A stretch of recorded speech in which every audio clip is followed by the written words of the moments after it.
Вы наверняка слышали о загадочном семилетнем периоде, который в Индии называется сади-сати.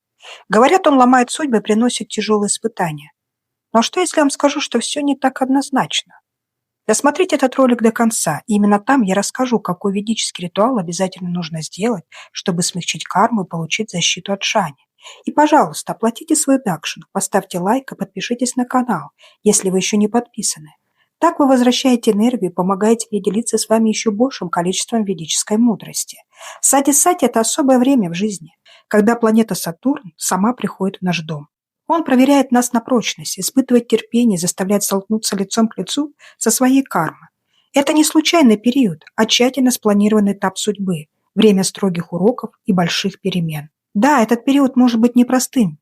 Все, что хрупко и ненадежно в нашей жизни, подвергается испытаниям. Но цель шани не разрушить вас, а закалить, очистить и подготовить к новому этапу. Как же понять, что сади-сати уже пришло в вашу жизнь? Признаки достаточно узнаваемы. Внезапные перемены. То, что казалось прочным, начинает рушиться прямо на ваших глазах. Ощущение тяжести. Простые дела требуют больше сил, чем раньше.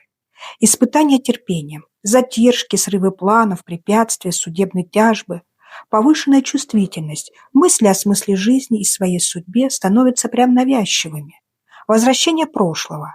Нерешенные какие-то ошибки, задачи снова встают перед вами в вашей жизни. Если вы замечаете, что жизнь словно ведет вас через цепочку испытаний, от которых никак невозможно увернуться, это верный знак.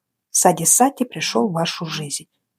Что делать в этот период? Прежде всего, жить проще. Откажитесь от разных излишеств и держитесь минимализма. Соблюдайте дисциплину, вставайте рано, выполняйте обещания, держите слово.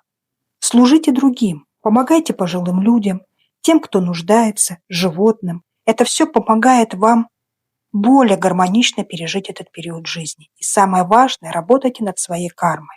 Будьте честны и справедливы. Очень важно практиковать духовность, повторяйте мантру шани, медитируйте, молитесь, укрепляйте внутренний стержень. Есть и особые ритуалы. Например, в субботу, в день Сатурна, носите темную одежду, раздавайте подаяние, кормите птиц и животных, зажигайте масляную лампу в этот день. Эти простые действия помогают гармонизировать энергию шани.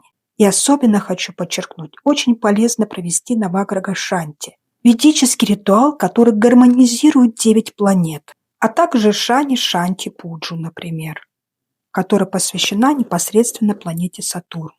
Я подробно рассказала об этом в отдельном видео о Наваграга Шанти.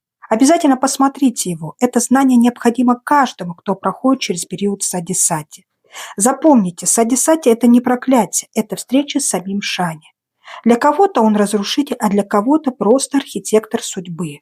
Все зависит от того, как вы переживаете этот период. Да, это 7,5 лет испытания, но это также 7,5 лет возможности духовного роста и внутренней силы.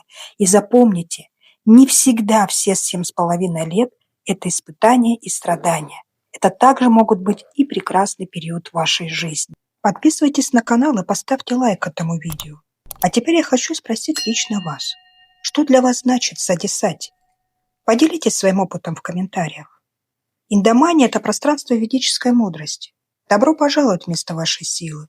До новых встреч!